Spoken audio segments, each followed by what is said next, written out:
Welcome to the Slop Farm. Enjoy the video. You'll start by powering on the Ultra 2 and opening its Bluetooth settings. This gets the watch discoverable. On your phone, open Bluetooth and the companion app. Both are needed. Once the watch appears, tap the device name to begin pairing. If prompted, confirm the numeric code on both screens to establish trust. Make sure location and permissions are enabled in the app so the phone can complete the handshake.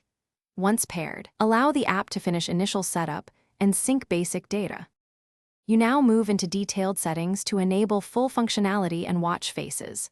Open the companion app's device page, enable notifications, health data access, and automatic updates. Once done, calibrate sensors if the app prompts. This improves heart rate and workout accuracy. Make sure do not disturb rules and battery optimization won't block background syncing. Exclude the app from battery savers. Then, download any watch face or app you want from the Store tab and finish by verifying sync and customizing quick settings for daily use. Open the watch app and force a manual sync to confirm contacts, messages, and health metrics are updating. Once synchronized, set preferred units, notification filters, and shortcut gestures so you get the right alerts.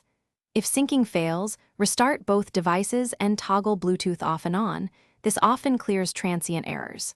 Finally, check firmware updates in the app and install them. Updated firmware fixes many connectivity bugs and improves battery life.